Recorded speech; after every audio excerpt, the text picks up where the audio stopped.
One. Go. Tegan here, the most flashy Hashira alive.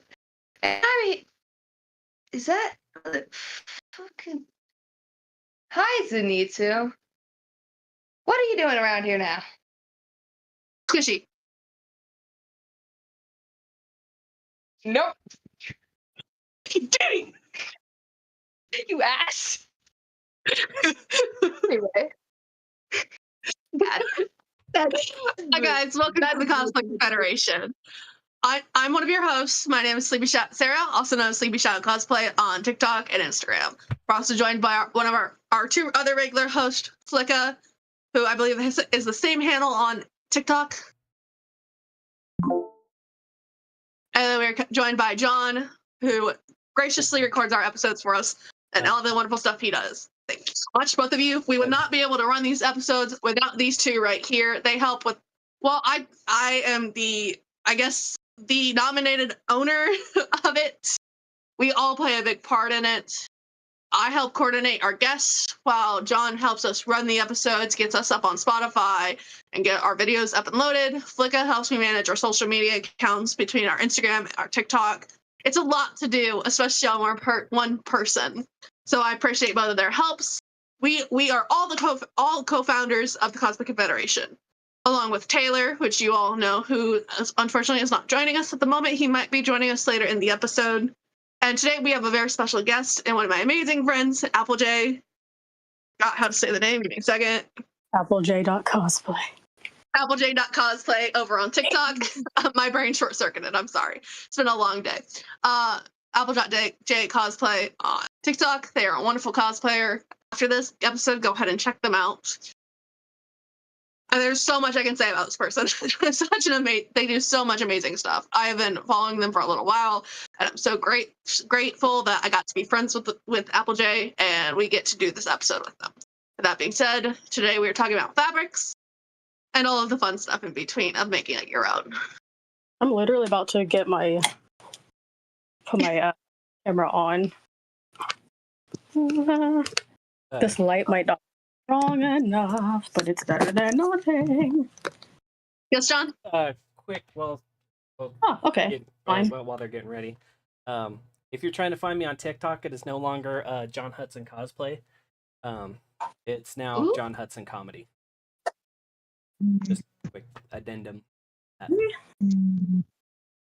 I'm just gonna adjust my camera really fast. I had it up that high for the bit, and I don't feel like breaking my neck. My camera. Oh, Flicka dipped. About saying, I will be right back because I think I'm gonna real quick. Be right back. Oh, okay. They're jumping like flies tonight, guys. I'm kidding. I mean, look. I'm still AppleJ, here. what? I'm just How running did I out to get my car and this? coming right back. My thing will still be here, but go ahead and talk, and I will be. I told you my prop sits in my backgrounds. I can adjust it, right? There we go. Whew. Okay. Let me get closer to the camera. Okay, I think I'm good. Also, if you guys know me and you guys live in Ohio or are coming to Ohio for MatsuriCon, you can actually come meet me in person. I will gladly say hi and take the moment to talk to anyone about anything. So if you see me, say hi. Hi. Hi. You look so demonic and I love it. What? So you look so demonic and I love it. Thank you. I feel like a little man. I'm just so... Little man. Do you know berries and cream? Do I have to be a little lad to answer that? No. Yes. Are you a little man that loves berries and cream? Hello, other person. Oof, my collar is kind of... Sorry, I should focus. Yeah, no, you... All right. So, what we doing? We were kind of gonna let you take it away. We want to talk about fabrics and making it your own. So, be my guest. Oh man. Okay. I should have thought this over. Okay. I gave you a month in prep for this. I know, but I feel like the more I talk, the more I will like get my life together with this. Okay. So, first things first. Because I know when people do research on fabric, you see a lot of things about, what's a good fabric, what's a bad fabric, what's a good brand, what's a bad brand. But in all honesty, they are all good brands. I think when it comes to thinking of fabrics as good and bad, one factor to consider is going to be the environment. For example, I live in Florida. A lot of my cons are during days where it's like 90, 95, maybe above 100. In those cases, the fabrics that you would want to use are more on the breathable side, like some spandexes, cotton's a good one. Anything silk and satin is really good. If you're going to work with the thicker stuff like wool, maybe the thicker velvets, you definitely want to try to reserve those for cosplays you're going to wear in cooler environments. Man, I'm trying my best, but I am doing fine. Like a good example, sorry. No, you're good. You guys, I live in Ohio. So yes. I can handle leather during winter and stuff because our winters get pretty cold. Yes. And we have a convention in December called GalaxyCon Columbus. Yes. And that one I tend to save my more layered, more reserved cosplays for, just because they're really thick. If you do decide to use thicker cosplays, get a little fan that clips to your waist that you can clip your cosplay to and ventilate yourself. I learned about it last year, coming from someone who wore a winter cosplay in the summer. Game changer.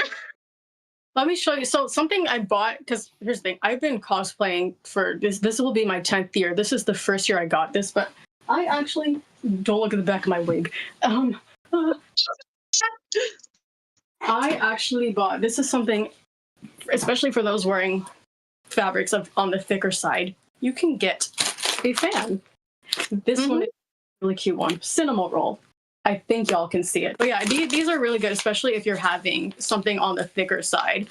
I know velvets are really good too, but the thing is, they either come really thick or really thin, and sometimes I will say the thicker ones tend to look better, but if you work with the thinner ones, if you combine them with the right fabrics, for example, I like to use the thinner crushed panne velvet. I don't have an example of that somewhere, but if you look that up, it's not the smooth velvet, but it's the one where if you rub it, it looks like it changes color a little bit. I don't know if that sounds familiar to any of you guys. Yeah. Yeah, there's a velvet like that.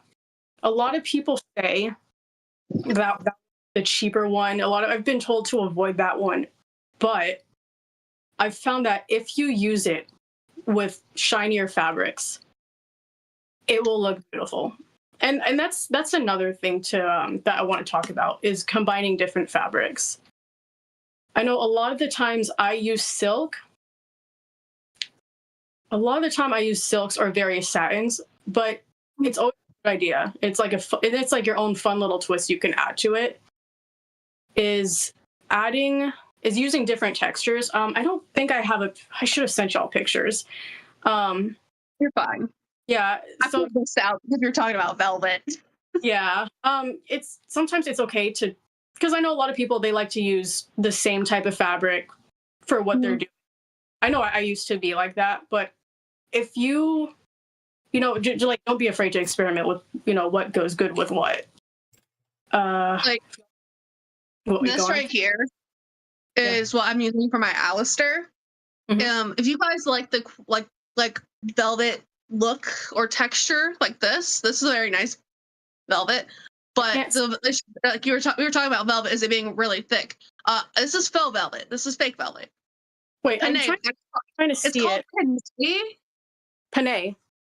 Panne. I think that's how you say it. Panne velvet. Wait, I think we were just talking about that. I can't. Why can't I? Can you send a picture in the group chat? Of what, like the little tag? That I can't see what you're doing. Oh no. It's literally called Panay Velvet Red.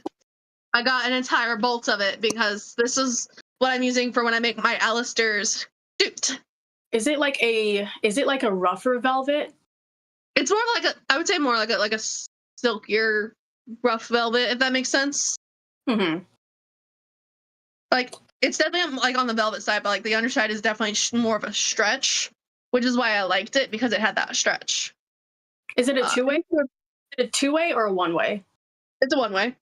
It's a one-way velvet. What it looks like on the other side. That's also something we can get into.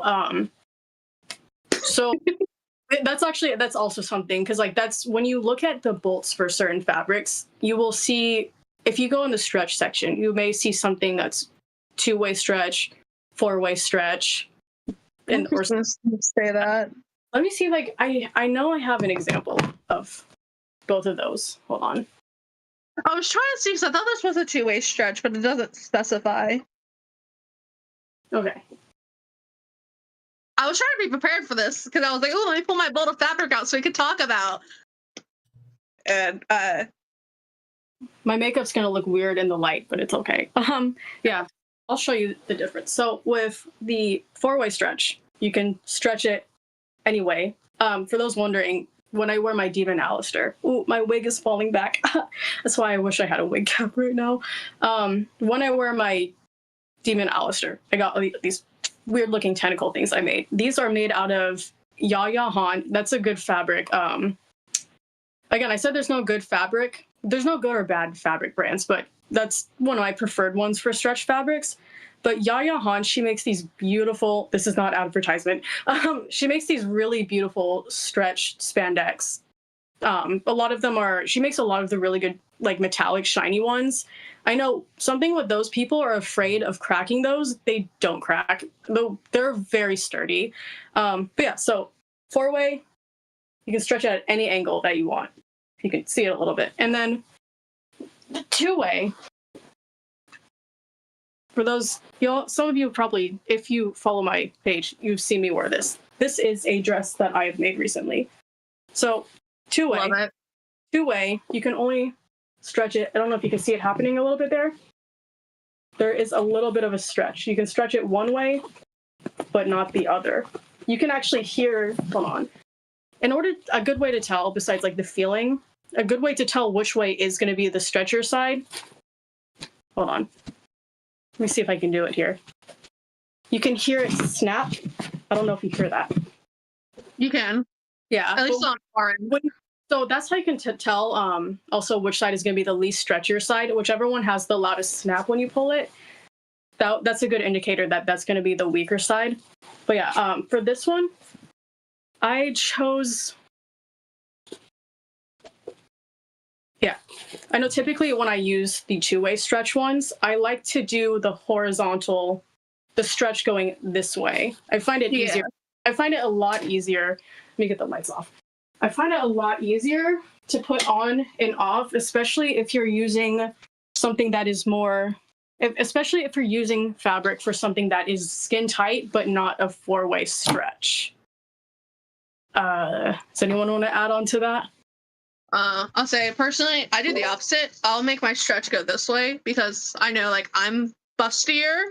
Yeah, I get and so that. if I'm doing a two-way, I have to account for my bust and my hips. So I make my stretch go rather than going up and down. I make it go side to side. Side to side. No, like side to side. It's like when you stretch it, it stretches this way instead of this way. Wait, like this or like this? So like when it stretches this way. I can't see you. This way. Instead of this way. I don't know why hold on. Oh, it's doing the thing where I have to click on your name and I have to allow for... Ew, no. Oh no. Oh no. Oh no. I'm sorry. It's okay. I'm not being mean, I promise. I'm just my ADHD is kicking in my copy noises that's appeasing to the brain. So I can see you now. This way.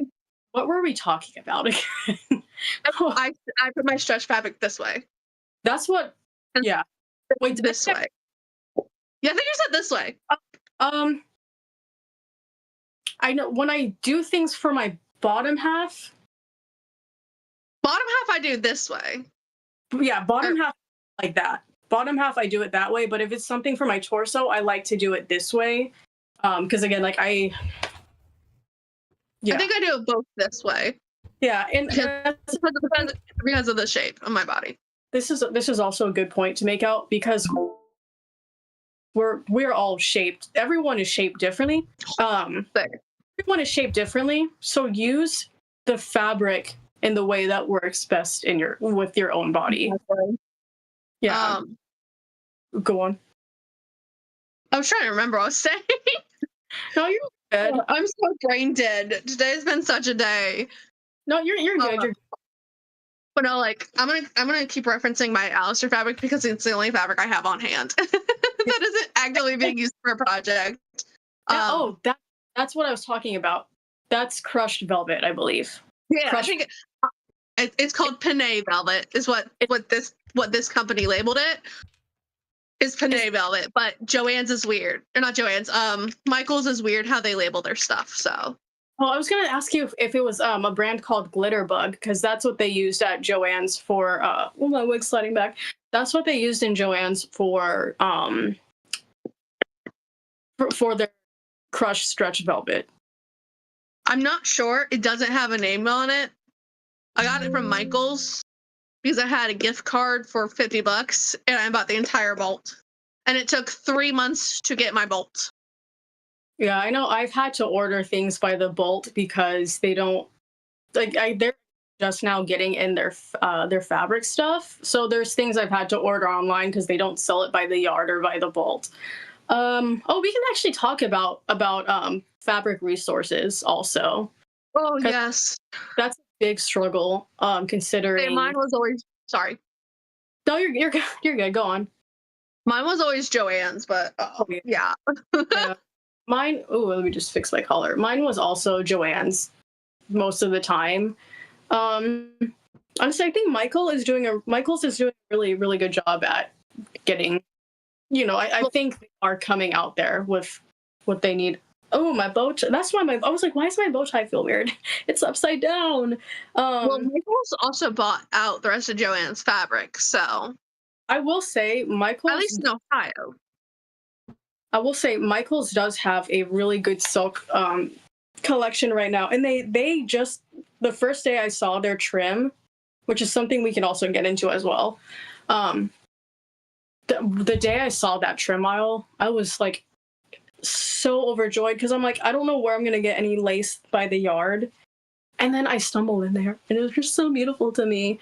But yeah, for beginner cosplayers, because this is a word I didn't find out until way later. Trim. You can think of it like this. Ribbon is trim, but trim is not ribbon. Trim is basically any... that's a good way to describe it. Think of it like this. Anything that looks like ribbon, but it has some... How do you describe trim? It has something else to it, almost. Yes. There's going to be times where, I guess trim, think of it as long fabric you can get by the bolt. Long, thin fabric. I'll show you examples of what trim... long fabric. Yeah. Let me show you guys what trim is. We're also going to learn terminology also. This is also where I'm going to bring my Alistair jacket. Ooh, we get to see the Alistair jacket up close. I'm excited. So think of it like, yeah, I can show you guys. And I'll even show you what I consider my biggest weakness as a sewer. So trim, think of it as like the embellishments. I'll show you the different kinds. Some of them do look more ribbony. Some of them can look kind of more on the lacier side. So we can actually, let's go back to the Nifty dress. So when I said think of it as long fabric, think of it as like the embellishments you can get by strand. Like this right here is made of 2 different trims. This is a pearly lip one that I got from Michael's. This is from RIP Joann's. So this is 2 different trims. Another type of trim that I think I mentioned were the lacier kind. Basically, I guess a good way to describe trim is any think of it as embellishments or something you can use to like flare up the borders of your cosplays. That's actually how I did the hem of this dress. So there's that. And then, so not all of them are going to be all frilly and fancy. Some of them are ribbon with extra. Like I mentioned, my Alistair coat. That's right here. It's a good one. One that's like not. This one is more on the ribbony side. Trim is like the think of it as ribbon get by the bolt. Sometimes it's normal ribbon, sometimes it's the weird ribbon, sometimes it's just strands of lace. And trim can be used for a lot of things. It can be used to, I like to use them around some of my raw edges or my borders, or in some cases, if you want to add embellishments or random designs. They're like, good to use for. Sorry. No, you're good. And then a good one you can use is like on Alistair's coat, the little lines. You can use trim to make those more defined. Yeah, like that. Yeah. These are actually trims, and there's a reason why I did this. So this jacket, actually, well, real quick, I want to mention, when you're choosing a trim, depending on what shape you're attaching it onto or what you're applying it onto, you want to make sure, if you're using it on a curved part or a part that's going to bend a lot, you want to use something that's less ribbon-like, and then more like, how do I describe this? Plastic.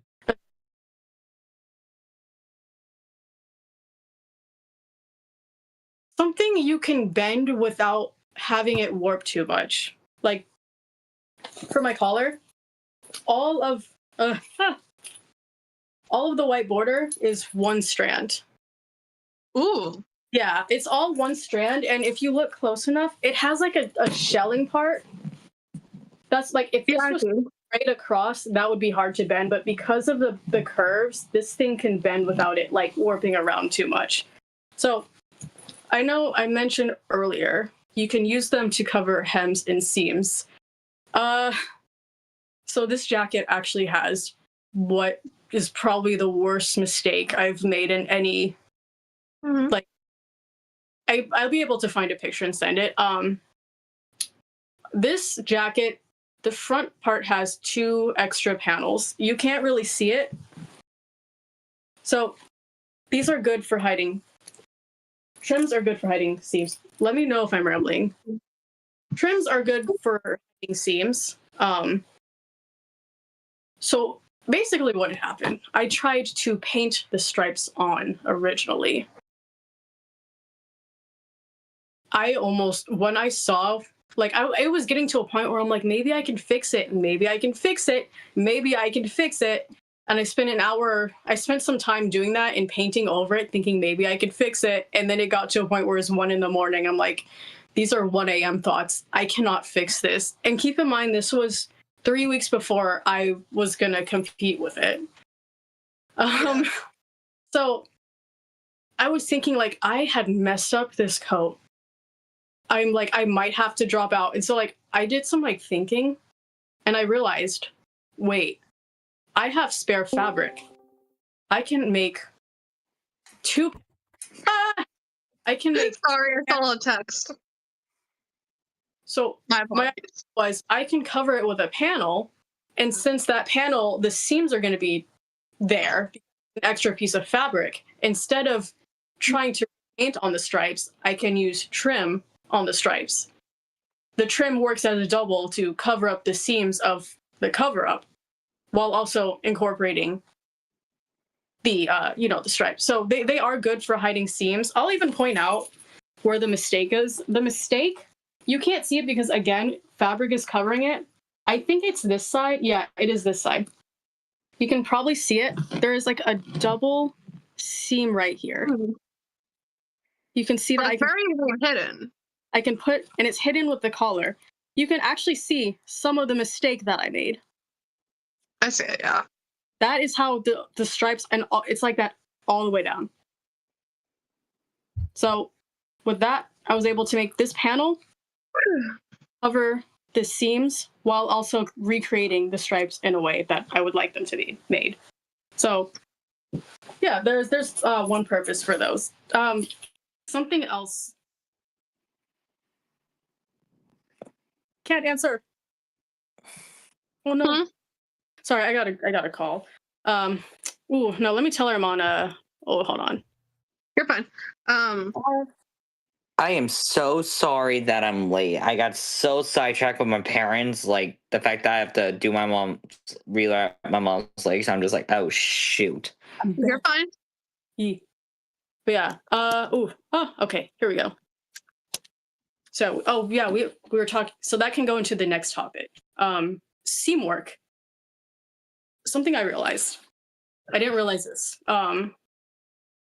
For contests, if you're going in the higher level of contests, because they have different levels. There's novice, which is like beginner or beginner cosplayer or no experience with competitions.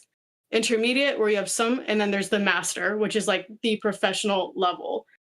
So I entered in my novice, and I got second place for that one.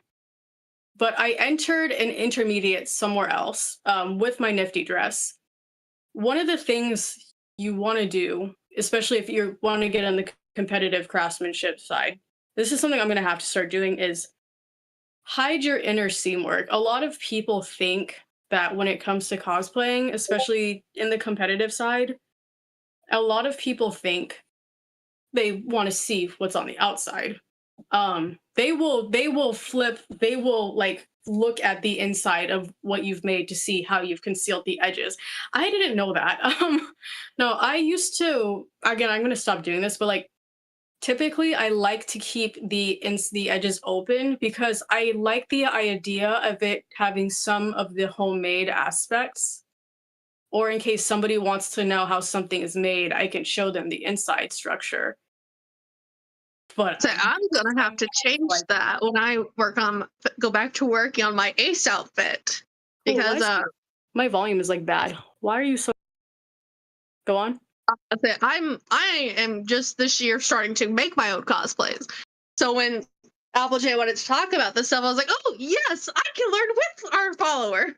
Yeah, I'm learning too. I'm trying to figure out why the hell, because it just got really quiet on this.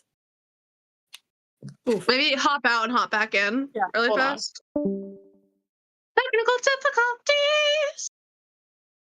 Gotta repair a lot of this. What? That's good. Mostly the arms. I still gotta fix mine. It's split here, pretty bad. Can you hear us? Sobbing. Okay, hi. Did it fix? Yeah, it's good. You got really, really quiet. So what were you saying? I'm sorry. I'm saying, so like I'm very much a new cosplayer. I only started making my costumes this year, and my props were literally like last year I started. And I'm like, hey, let's jump into the next thing because I want to start competing. And so this year I challenged myself to get my ace shirt done by August, and that totally did not happen. I am still in the like out of the 40 steps to make this shirt, I am still in step 4. Yeah. So well, I mean, yeah, you'll finish it. Don't worry. But like I said, make sure your seams are finished because I'll show you what docked me. Because I guess with the other, it depends on the con. Some places care about inner seam work, some places don't. But just to be safe, you want to start doing that. I'll show you what they docked me for. They were looking on the outside, but then they started going like. They started looking underneath things. They were like flipping things up. And I was like, while they're doing that, I'm like mentally like, oh, mother. I was about to like sob. But I did figure that's one of the things that docked me.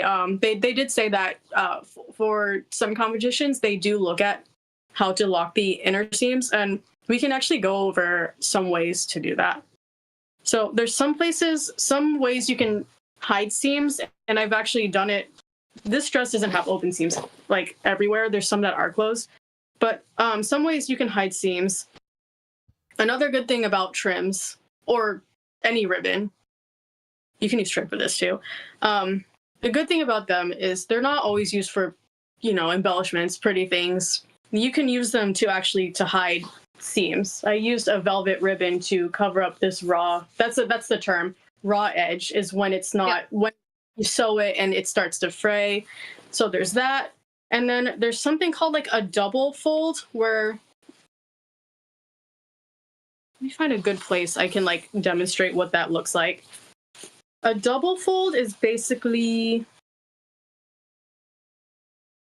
you fold it and you want to hide that. So you fold it again and then you sew over it and there's no raw edge on the outside. That's what I tend to do is the double fold because I'm like it because then I can just sew straight line over it and then it'll hold well. And then there's this other kind of sewing machine called a serger. God, I love the sergers. Sorry. I've never used, I want one so bad because they are incredible. But a serger, basically, I did not make this shirt, but serger hems look like, I don't know if you can see that weird zigzag. That's what a serger stitch does. It's less work, definitely, from doing the folding method or like having a trim and trying to like fold that over and keep that folded as you're sewing. They're much. I heard sergers are a lot easier for hem work. Also, I'm trying to think. I think I don't know if it was a serger or not. It's literally it has like I don't know if I have the purse still. It literally will like create a zigzag over top of zigzag over top of zigzag and then cut the raw edge. Oh, that sounds like that. I think that's a serger. I'm pretty sure. I think it's a serger. My high school had them, and I was like fell in love with it because it was the first time I ever like sewed, and that's actually what got me wanting like to dive deeper. And I'm like, I remember when I used to sew, and that was a lot of fun. And then I got my machine, and my machine literally snaps needles in my face all of the time. Cool. Yeah, my sewing machine I've had for, I think it was at the time 9 years. No, oof. I had that thing since I was 12. The sewing machine was around 13. Hold on, I have to do math. I think it was 15 years old when it broke. Because it broke Yeah, it was 15 years old when it broke because I got that thing when I was middle school. I'm showing my age. Yeah. Shit. I know Singer. I know Genome's not a known brand, but it works really good. But Singer, a lot of people recommend Singer. They're pretty sturdy. Like I said, mine lasted a good 15 years before it did the thing where it was like, I only want to sew backwards. Sorry, you can't go forwards, and I had to like get rid of it. There's something else. Yeah. I had to go dive into the other side of my room for it. This is mine. This is my little demon. Does it have like rods that go up top? This is my demon. No, I think that's a normal sewing machine. No, this is a normal Singer. I think I have that. Singer. It is covered in animal fur right now. And actually, no, that's wig hair. I didn't realize I cut my wig over that. That's great. I'm gonna have to detail that later. No, I still find wig hair also. There's like wig hair up here in this little compartment, and I'm like, yeah. Oh. I think that's a sewing machine. Sewing machines have, I forgot what the name of the stitch is, but they do have a stitch that functions as a serger. This one right here. Is it? I think I know which one you're talking about. I'm trying to get it onto camera. It kind of looks like a ladder. Very heavy. This one. It's like a ladder almost. Yeah. Yeah. See, because I never used that one, but I found out recently. I found out recently that. Yeah, I know you're good. You're good. I found out recently that you can use that in place of a serger stitch. Something else that I think is a good thing to talk about are these things called stabilizers and interfacing. You know how some characters, some cosplays have these weird shapes and these weird flare-outs, and it looks like the fabric's defying gravity in a lot of ways? There is a very thick fabric thing. It kind of feels like felt. Think of it as a very stiff felt, like if cardboard and felt had a baby. That is called interfacing. Stabilizer is used more in terms of keeping things smooth, but I feel like you can use them as a interfacing. There is a difference between the two. If I remember correctly, interfacing can be used to support fabric in terms of shapes, and stabilizers are what keeps it smooth. My Alistair coat is actually a good example of having both. So, like I said, I like to keep the insides of my stuff open to kind of show people how it's made. I'll put it on just so y'all can see what the shape of this thing is like.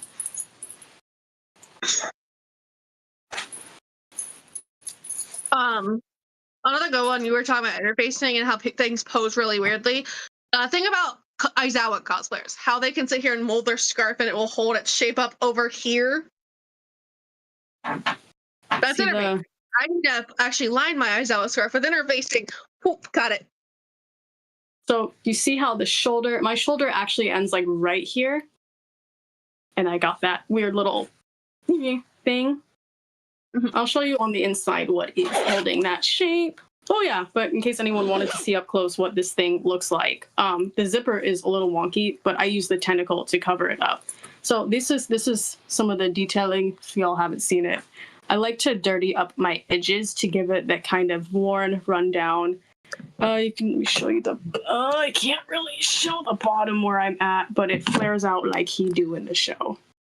So let me just. I'm actually going to talk about like how to add your own touch to stuff. Is like how you do the tentacles and stuff over it. Yeah, and that's another thing. Little edges. Like this, because he doesn't have gold. It is like a gold. You can kind of see it shine a little bit. He doesn't have, gold in the show, and that's the thing. A lot of people think of cosplay as how close can you look to a character, but I like to think of it as how you can be a character. There is a difference.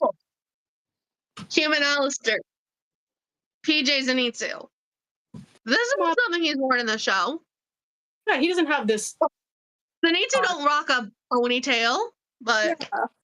Alistair doesn't he doesn't have this weird charm around his bow tie, which I need to adjust. But yeah, a lot of, you and I've gotten comments like this. I think everyone who's cosplayed has experienced this at some point. Like, oh, that character doesn't have this, or that's not canon. You don't have to be canon. Exactly. If you can be that character, that's what matters the most. And that's another thing. That's why I like my Nifty cosplay, because if you look at her in the show, she has a very basic, simple design, which is like apron dress and 3 dots. But I looked at it and I'm like, what else can I do to this so that I can have my own flair, but also be nifty? I can show you some of the detailing, because I know one of the things I've been told about my Alistair jacket, especially by some of the judges, is the detailing on it. But I've heard good things about my Nifty dress too. So some things that aren't canon, but I added it for a flair. Like I said, she has just these dots in the show, but I was thinking, what can I do to those dots so that there's still dots? So what I did, you can't really see them in some of my posts, but I put on different buttons. This is like a yarn swirl that I made from, again, this is also a type of trim. Like I said, trim is not always ribbon, but that yarn swirl, that is all one long piece of fabric that I've kind of made like a lollipop kind of swirl. I have lace bordering it. I put the buttons. There's like a little bit of hand sewing.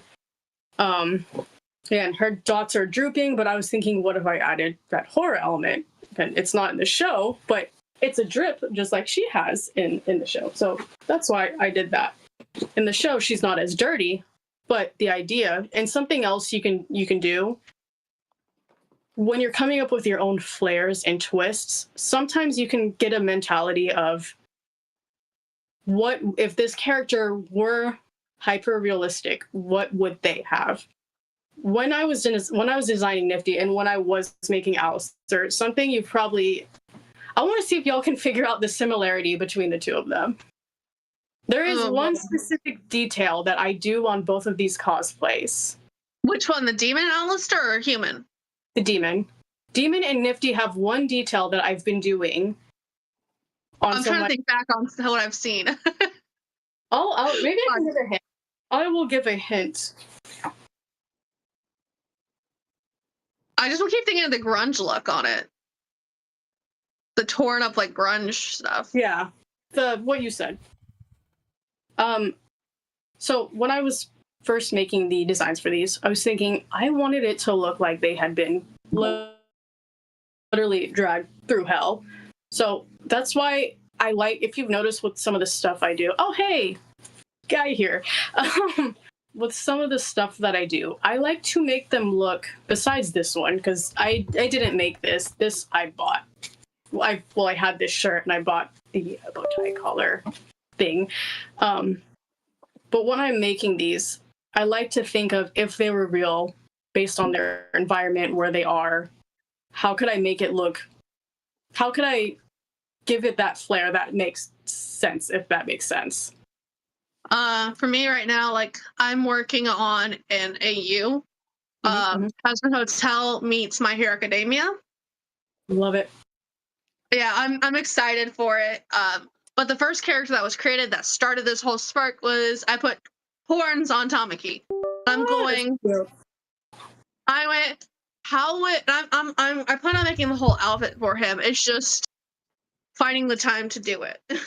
Yeah. Oh, that's another thing. People.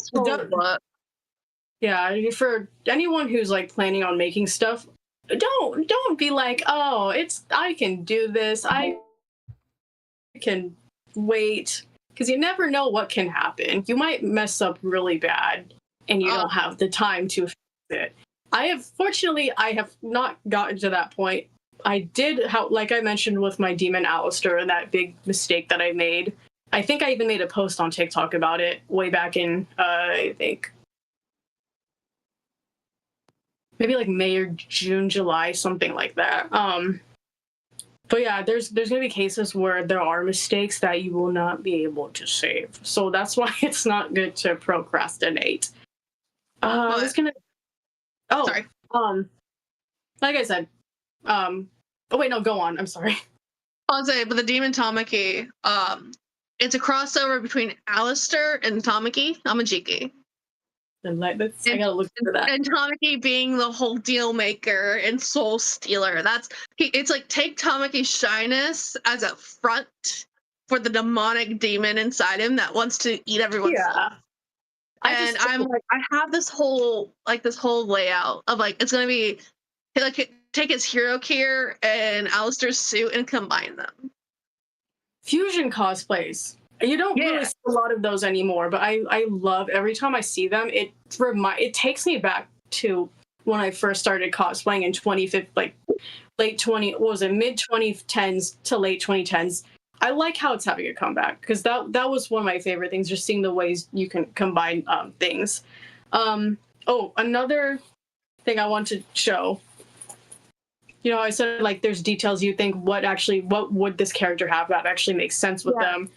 For example, Alistair, he is the manager. I don't think he's the manager. But one small little motif that I have with him are hotel keys. If you look, that's a good one. Yeah, if you look on some of the tentacles in my videos, you'll see one of my tentacles is holding a hotel key. And I like to have another one peeking out from under the collar. So these are actually held. Magnets are also a wonderful thing. These are held. These are pretty sturdy. I will say be careful with magnets, because they can damage technology. If you get one too close to your sewing machine, that might be, RIP for the sewing machine. Trying to think of another thing to mention. I want to talk about making versus buying, because I think that has to do with the fabric, and here's why I'm bringing that up in terms of fabric. A lot of people say I'm not. Don't get scared when I say this. All my new people, don't get scared. So I didn't realize this. There will be times when making a cosplay can be on the expensive side.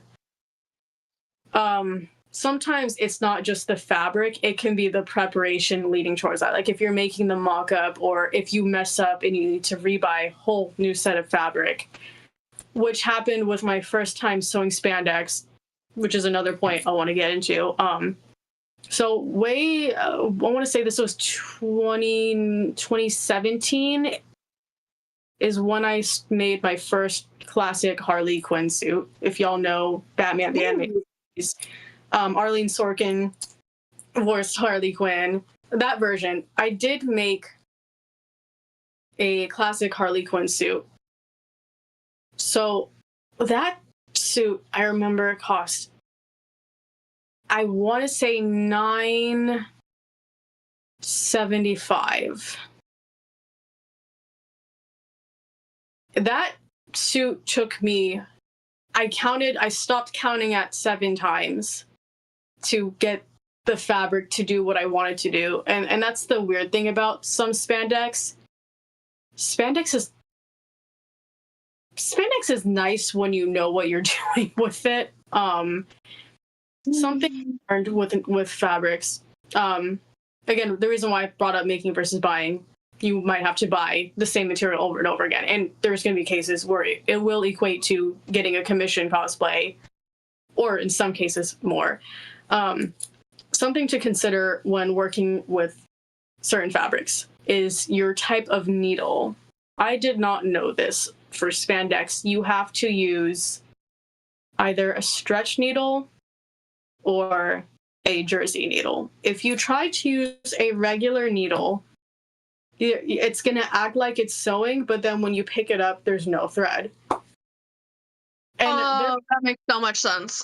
Yeah, this is also, so in some cases, it's not always the needle. Most cases it is. But I've also discovered from the nice old ladies that work at Joann's, don't be afraid to ask the old ladies at the fabric stores for help. They know what they're doing. Sometimes, rather than changing the needle, depending on your fabric, you have to change your machine itself. Like the tension and the settings like that. Well, a lot of people say when people say mess with the tension, originally I thought, when I was told, oh, you're using a stretch fabric, experiment with the tension. I thought they meant the top tension with the little knob that you turn. This is a secret tension. If you have a sewing machine, you have your lower bobbin with the spool, and you gotta, wrap it, or if your machine has that automatic thing. On the bobbin case itself, which is that little metal thing that looks like a kitchen pot, you will see what looks like a screw. That is the lower tension. So I was told for stretch fabrics, you want to use, you don't want to mess with your upper tension. You want to keep it at factory settings. Most machines, it's 3 or 4. When you mess with the bobbin, with the lower tension for stretch fabrics, you want to keep that as tight as possible. And that's something that, when I did that, after spending hours trying to figure out why is this not sewing, I was actually about to start crying. So I did that. And when I saw that it was actually sewing, I was so overjoyed and elated. And that's probably one of the best sewing tips that I've heard. Another thing to look out for when it comes to adjusting your machine is, let me grab this thing. If you're going to work with delicate fabrics. So this is the petticoat that I made for my Nifty. It's huge. It's about 5 layers, 2 different tulle fabrics. The thicker one is, I have it inside out. The thicker one's on the bottom. I keep the lighter one up top. So with your sewing machine, you're going to have these little, they're called the dog feed. If you look below the needle, in the area where it sews, you're going to see these little jagged looking alligator teeth things. If you are not careful, with your machine, if you're using a delicate fabric, and in some cases silk, that can actually destroy the fabric.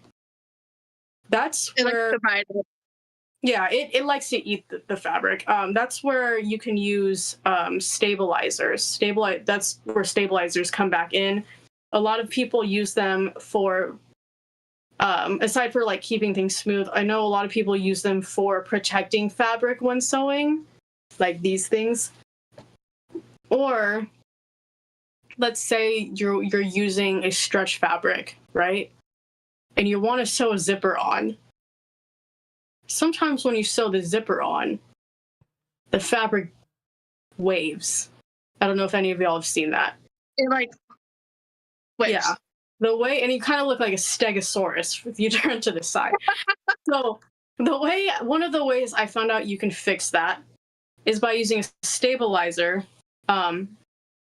You want to put it underneath your zipper on the bottom of the fabric. And what that does is it stops the teeth on the bottom of the sewing machine from gripping the fabric as it sews. Because when it grips it, it's stretching the fabric as it sews.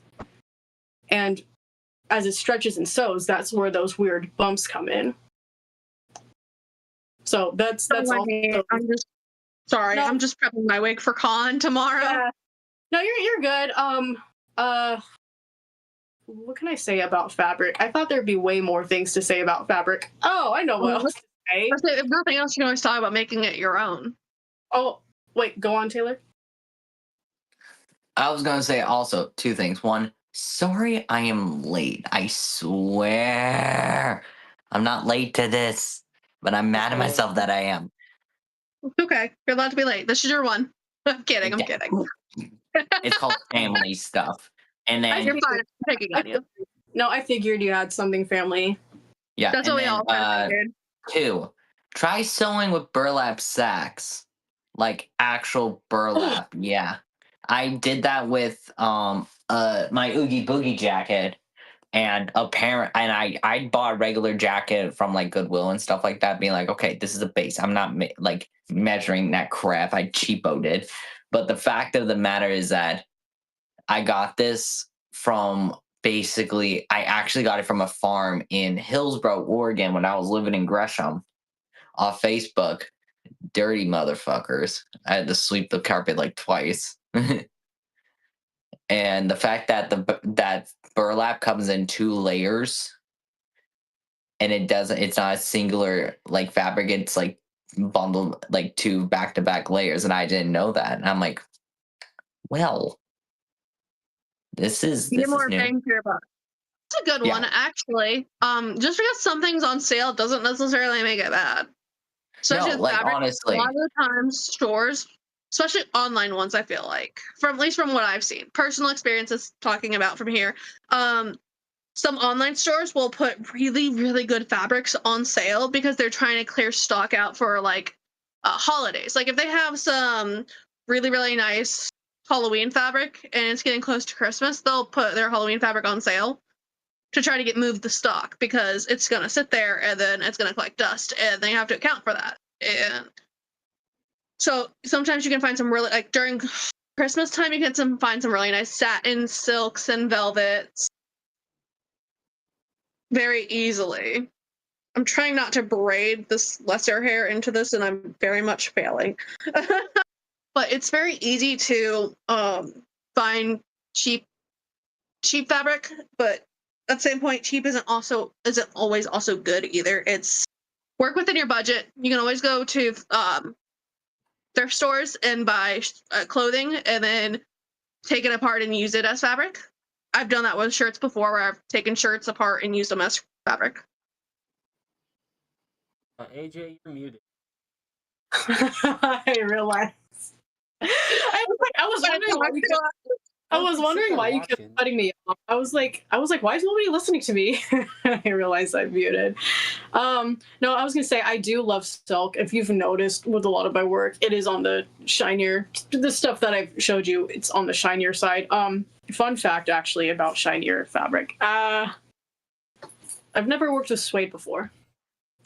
I did not. because I work mostly with silks and satins, very rarely velvet. A lot of my work, like if you sing, because I used to do Samara Morgan from The Ring, that's a silk dress. When I did Maleficent, that was costuming satin. Again, like my nifty dress is silk. A lot of the things that I've worked with lately are on the shinier side. That's So actually a good one. Sorry, when go you're ahead. no, you're good. When you're working with fabric, sometimes both sides, the bottom and the top, they will not look the same. So I'm in a Discord server with a bunch of has-been cosplayers, right? And one of them showed the progress of their Alistair suit. Keep in mind, this was like weeks after I finished mine. So they're like, look at this thing. It's made of suede. And I'm like, I said this in the chat too. I said, that's suede. Isn't suede shiny? They're like, no, the rough side is the top side. The bottom side, the rough side, the smooth side is the side you want on the inside. My Alistair jacket is suede used to the wrong side up. I can show you. Are you serious? Suede, the smooth side is down. It's supposed to be like a rough velvet kind of. So I didn't know that. I didn't know that either until I saw the picture of their Alistair, and I was like, there's rough suede. There's non shiny suede. They're like, no, like suede is supposed to be matte, and that's where I was like, damn it, okay. Like this entire jacket is one big mistake, but it works. I'm okay with it. I was wondering too, I'm like, why does that feel so rough against my skin? It's because it's the wrong side. I mean, I love this. Look at this. Oh, that's so pretty. What kind of You have this piece that sits on my head and goes down with this, and then it just goes into a little braided. I don't think I was gonna like that much. Ooh. And I can touch. Maybe we can spend, because I feel like I've touched a lot of points with the fabrics. Maybe we can add on and talk about wigs. I mean, sure. I'm not great with wigs. I'm still learning, but before we move on to wigs, I know because this was like a spur of the moment, because I feel like you're fine. I'm sorry. So another thing when you're choosing fabrics, keep in mind some fabrics will absorb smells faster. If you're gonna be sweating a lot, you wanna what's the name of the spandex? It's not what is it? Nylon? What's the other main spandex? Nylon, polyester. Polyester. I think it's good for those. Like I said, there's certain fabrics that you want to use depending on the time of the year. If you're somewhere where it's always summer, I would avoid the polyester. No, you can Google it, but I'm pretty sure it's. I think it's a polyester one that's always it catches smells. Polyester. That's one. I know cotton. People love cotton. It's a very breathable fabric, but I know that one will also catch. It smells so bad. Yeah, wash your cosplays. I'm just throwing that out there. Wash your cosplays. We can talk. You can't wash it because it's delicate. There's put alcohol in a spray bottle and dilute it. It's a trick from Disney. Performers use it all the time. It helps with the smell, and then you can spray your perfume on it. Broadway. Or if you're a guy. Broadway does that. Because so their costumes can be so delicate, and so putting them in a machine wash. Okay, actually, hold on. I'm gonna pull out another thing from my closet. And you can even hand wash your stuff too. If it's delicate and you're scared to put it in the washing machine, you can hand wash it as well. Learn from cosplayers. When we screw up, we will very much blast our own screw ups to help people from doing it. I'm still so mad I did this. I have to put a whole new zipper on this My Hero cosplay because it's their training uniform, right? I love it. Beautiful. I wore it and I got ketchup on it. I'm like, let me wash that before it stains. So I throw it in my laundry basket. Did not zip up the zipper. And I pull, AJ already knows where this is going. I pull it out of my dryer and a little zipper falls and hits my ground. I'm like, I didn't wash anything with a zipper, did I? You did. You did. That's no teeth right there. There's no teeth there. That's like 7 teeth right there gone. I'm gonna cry. Oh, that hurts. That actually like stings. I mean, it's Most clean. of- It's stained on Oh, the bright yeah, side. John. Buy a hand wash things. The alcohol or as well as cologne method that will also work with inside of EVA foam. Like if you've sealed the outside but not the inside, that method will absolutely work because I've used it with this. Oh But, Can yeah. someone like, break that recipe stuff like down this? because I need to do that? I think it's 1 part vodka, 1 part water. I One think. part vodka, 2 parts rubbing alcohol, 1 part water. I If was I'm not wrong. I was. Wait, did I I hear that right? Vodka? Yeah, people use vodka. Yeah, that Some people use vodka, some I was people gonna use be rubbing like, alcohol. you want me to waste my liquor? Yes, people What I do was that. just thinking. People do that. Like, People do that, why you am I know, wasting my like, liquor on this? This is your step This to- one. I was like, I if you're a cosplayer with issues, this is your first step to recovery. Okay, you got This problems. You zipper can use that is- problem. I'm Like, sorry. this zipper is so bulky. You see it compared to my hand. Like, it is the size of my thumb. What kind of zipper is it? It's just a standard zipper. It's just ginormous. Oh, Like, it's literally, I see it. I haven't. it's just big. See, Actually, here, I can also remove the zipper and show Yeah. you. I've never used. I'll show you. The ones that I use are usually the was it cloaks, Coates and Clark. That happens sometimes. Ooh, I That's can't the I ones say I that. tend to use. Hold on, I can't say this word. Coates and Clarks. That is the zipper brand. You can get them at Michael's. I'll show you the, because I have wanted to use the bigger ones because I think the ones you have are more sturdier than the teeny tiny metal ones. They are until Um, you wash them. Oh, something else we can talk about is what you can and cannot use on fabric. I got some stories. Oh, So- Lord. So Story time. I have actually burned We myself. only got about, I'm not I trying have- to be mean, but we do have about 30 minutes left. Oh no, I figured that. That's why I was like, oh, we can talk about wigs. But like the more I think, the more I'm like, oh wait, we can talk about this with fabric. We can talk about that. But here's the thing. Here's the thing. You can always come back on another episode and talk about it more. Yeah, I think I'd be able to cover whatever I can in the next 30 minutes because I've already said a lot. So I'm So- not trying to rush you or anything. I Oh, apologize. No, I actually no, I'm like watching the time as well to make sure I can find a good point to end with what I'm saying. I've been watching the time, trust me. That's why I was like, what else can we talk about? Because I didn't want to end this early. That's why I was like, maybe We ended it early. It's not the first time we've ended it early. But you can wanted make to- things work away so many ways. yeah. And the other Like- thing, oh sorry. Oh, You're fine. Go ahead. You're the guest. I can talk about Oh. it on another episode. I'm not pressed. we can all okay. I'm sorry. I feel weird being the guest. But so it's something to be aware of with some fabrics. Chemical reactions.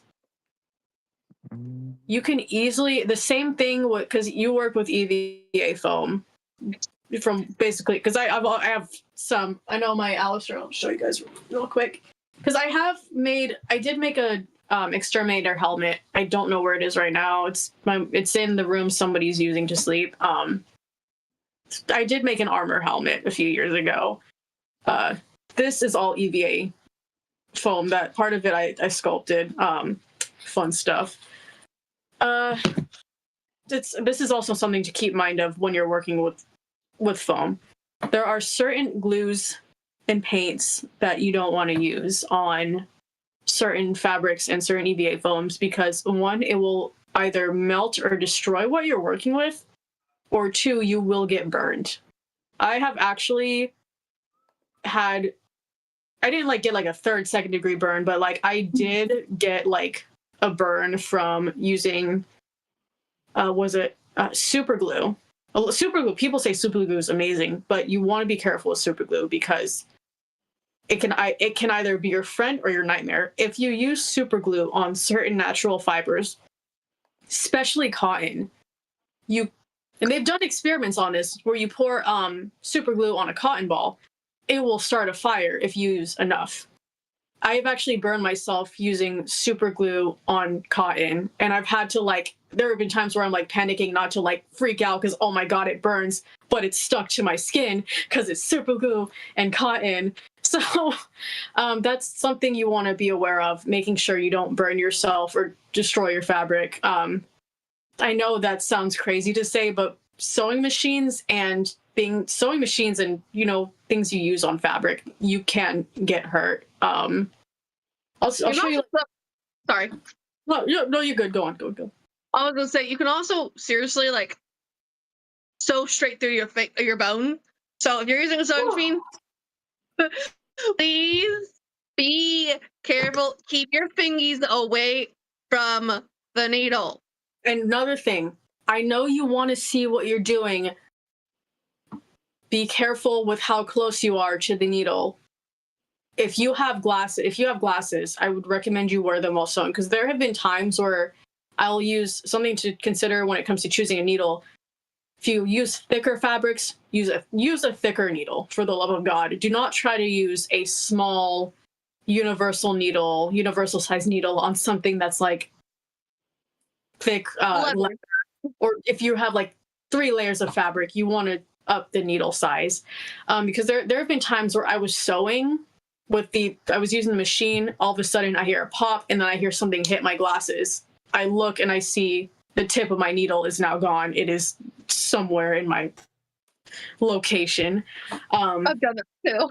Yeah, it is scary, and there have been times where I felt it hit my forehead. It's definitely something you want to watch out for, and consider. If it looks like your needle's about to bend, that's your time to say R.I.P. goodbye, I love you, but bye to that needle. What's another thing? When you were talking about the glues and stuff, it's not just fabrics either, guys. Like this is Styrofoam. This is what like flower shops use. I made mine out of not the green one, the white one that's really, really dense and compact. Yes.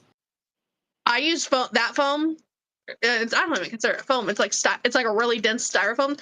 I use that to create this. Like you can see what it is right here because the paint chipped off.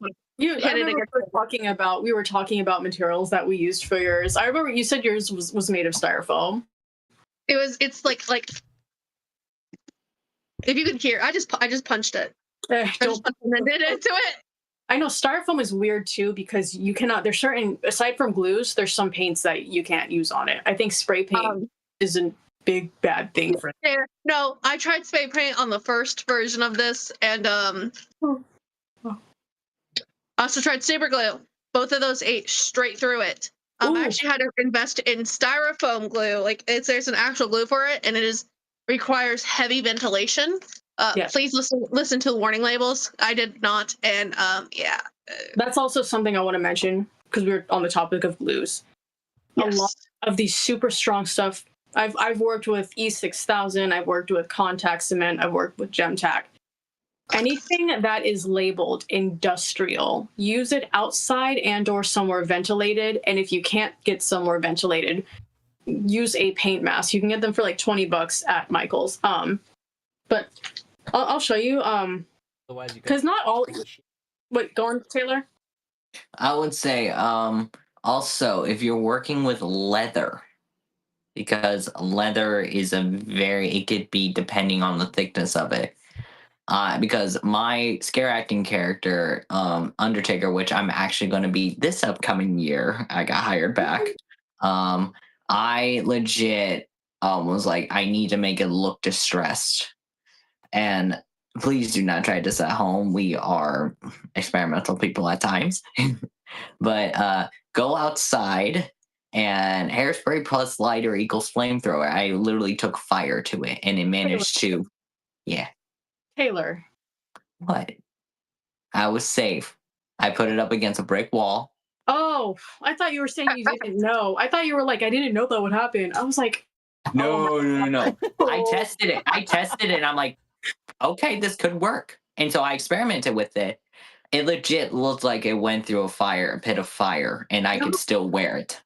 Oh, you wild man! I'm too scared to. I don't know where I would do that in my neighborhood. I did that with my Two-Face outfit too on the one side.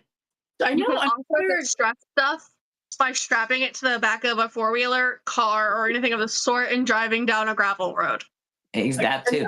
Another one, a temporary one that will, when you wash it, it's gonna go away, but you can always redo it. Tea. Tea is a good way. I didn't think about that. Tea, because I know I've used that on my Samara Morgan dress. I'll show you the paint that I've used on both of these cosplays that I've showed. The Nifty and the Alistair. This soft tulip matte.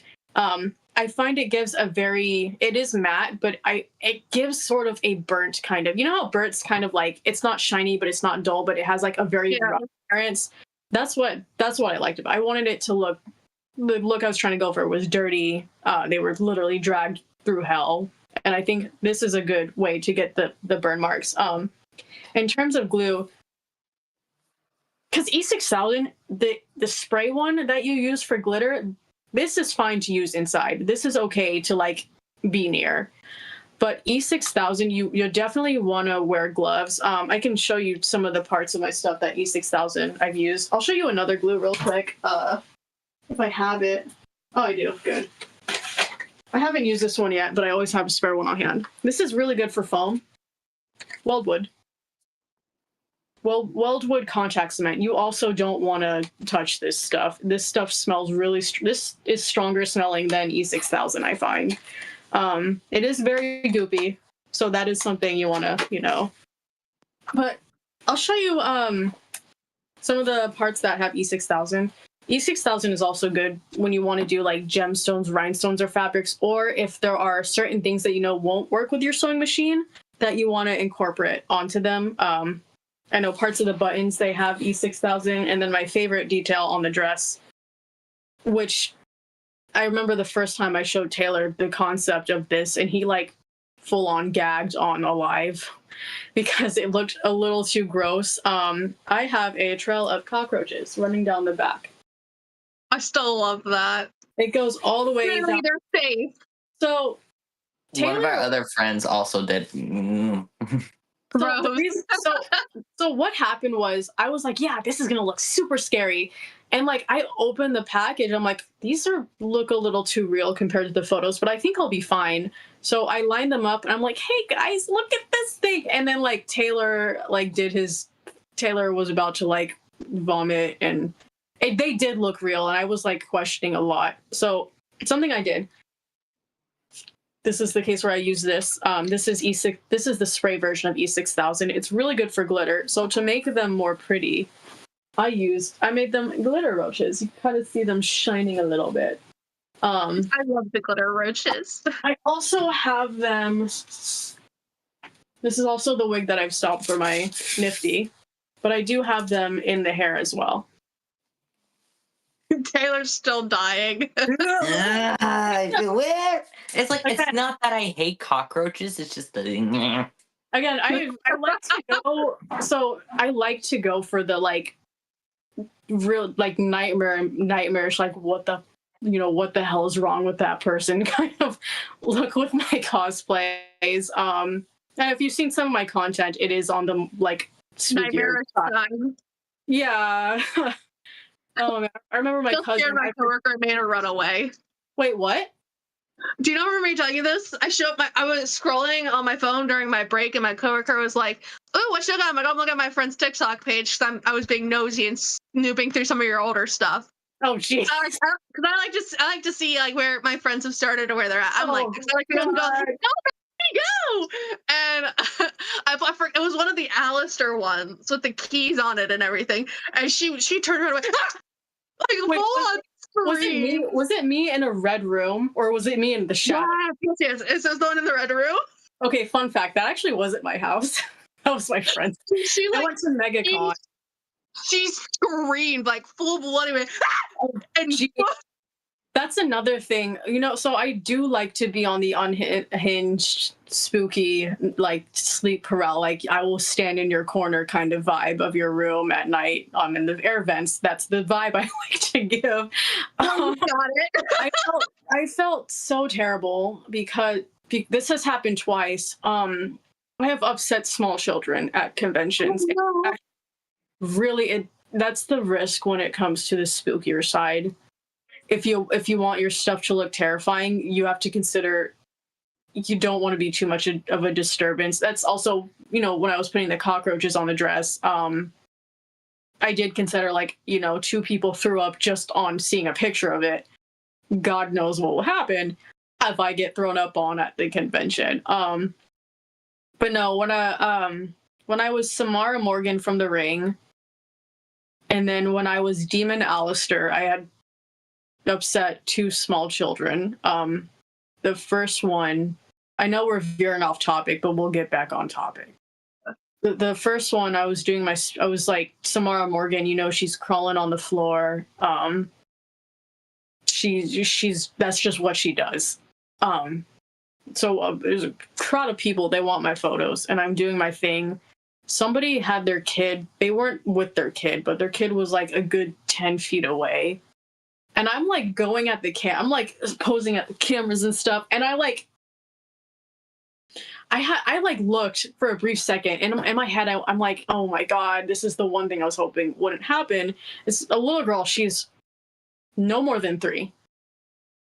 She was no more than 3 years old. Her eyes are big, and she's doing the bottom lip thing. And I'm like in my head, I'm like, I cannot move too sudden. This kid is about to have a freaking meltdown. And while I'm like being spooky, I'm like, can somebody, I'm like saying out loud, I'm like, can somebody please get their kid? And one of the guys was like, aha, kids are dramatic. I'm like, no, you need to get your kid, because this kid's about to freak out.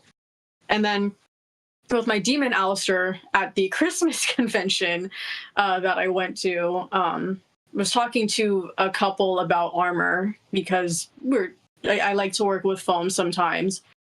They had their son who was, I think they said he was 8 years old. I was talking to the parents, and I looked down at the kid. I'm like, oh, hey. The kid starts, no. They're like freaking out. And like the mom had to like cover his face because he wouldn't stop staring at me. And I'm like, I'm so sorry. And they're like, no, you're incredible. Just, he will be fine. And then I did the thing where like I turned around and I talked to him, and I'm like, you know, a lot of us, I told him as my back is facing this child, I said, you know, we all look weird here, and I know some of us look scary, but I promise you, a lot of the people here, even the really, really weird ones and the scary ones, a lot of them are really nice people.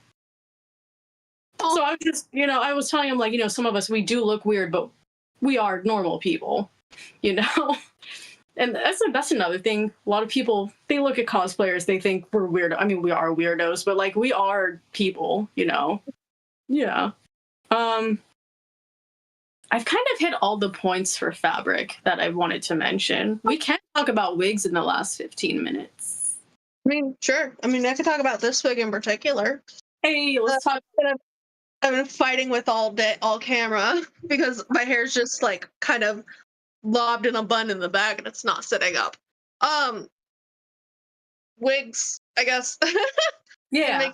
If you can make them your own and on different ways. I think I have 5 or 6 wigs within reach. Yep, and Got to Be Glue is very, very, very, very, very sturdy. Hold on. If we're gonna do that, let me just pull this boy out. This thing has seen hell and back. This thing has been, yeah, I can like.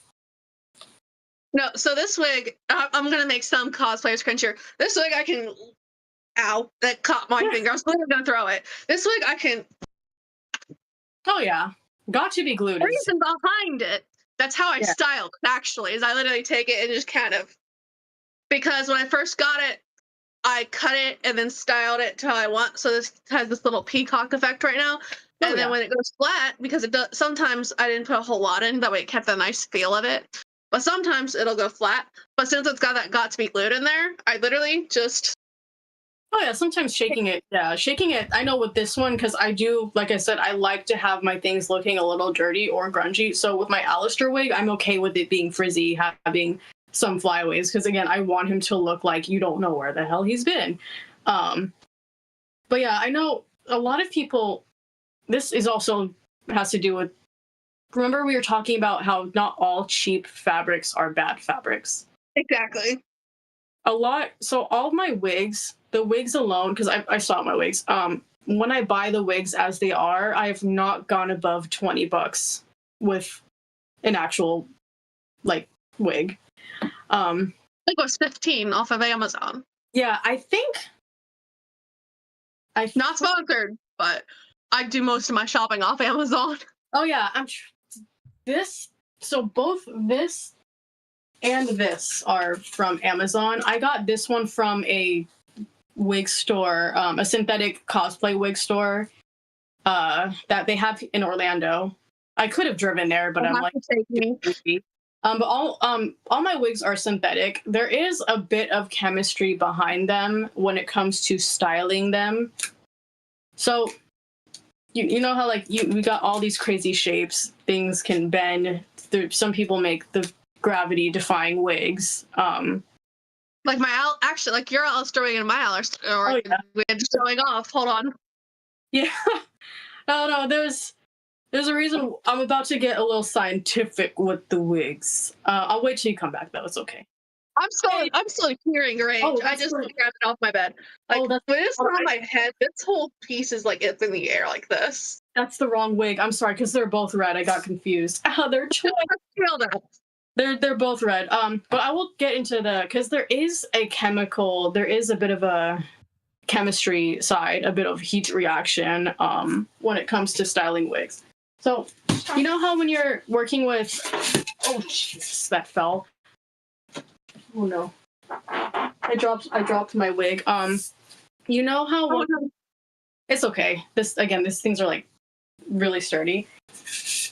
You know how like with 3D printers and hot glue guns, they get their shape when they're cool?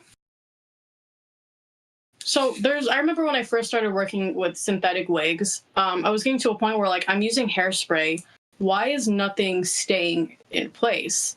I found out you want to soften the wig hair so that it's more malleable by using heat. Don't use a heat gun, for the love of God.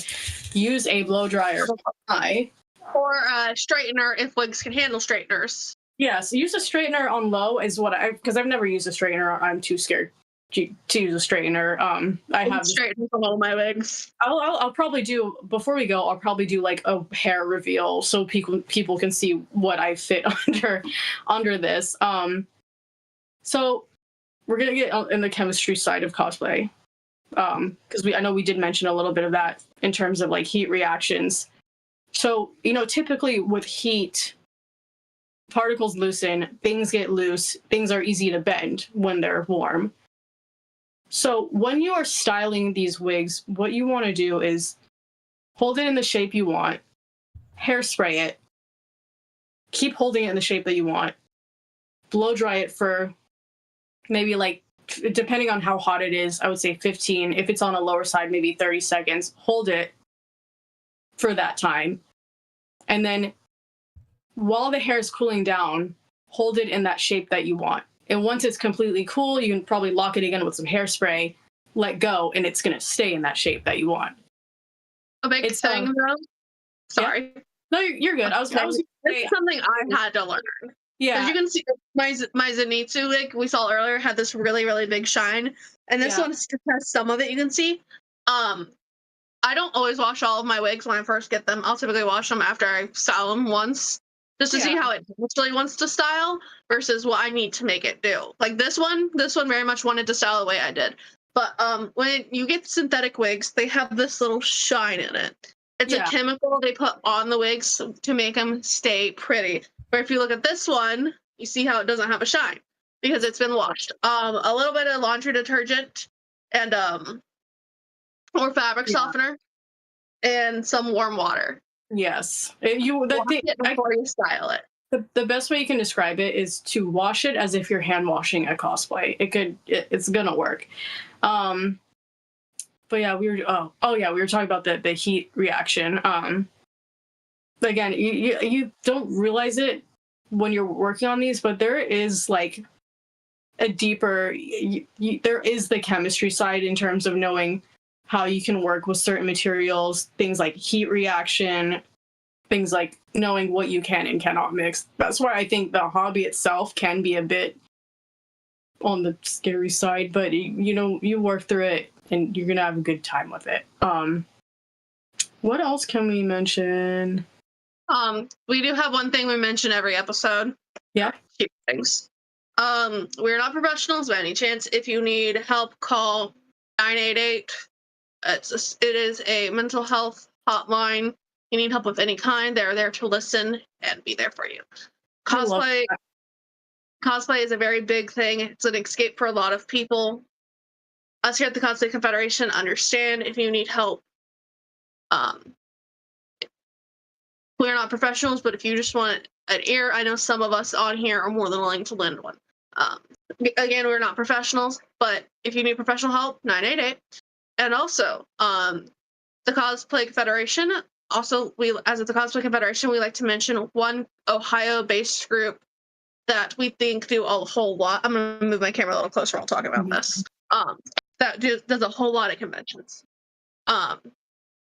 Give my brain a sec. I'm sorry. I'm talking faster than my brain can process. No, you're doing great. You're doing bucko. Mental health and awareness. I can never remember it as such a tongue twister, but that's just because my brain's always tired when we do these episodes. Mental health and awareness is an amazing group. They partner with conventions to make sure places have like quiet rooms, soft rooms, stuff like that, and make sure that they're accessible and all of that type of thing. Tara is one of the founders. She has been on our podcast before. She's one of the. Tara. I love her so much. So cool. Check them out. They have an Instagram. I believe they have a TikTok. They post all sorts of stuff on their Instagram. They talk about daily affirmations. Here recently, they started doing a cosplay project where they talk where viewers and people can send in photos, and if they select you, you can sit here and talk about. It's not you send in photos. You send it. It's like how it does. It's a cosplay of the week kind of thing, from what I was hearing, and it's how your first cosplay, how it started, what you've learned, and where you're at. Yeah, You get to talk about it a little bit. I do want to say this.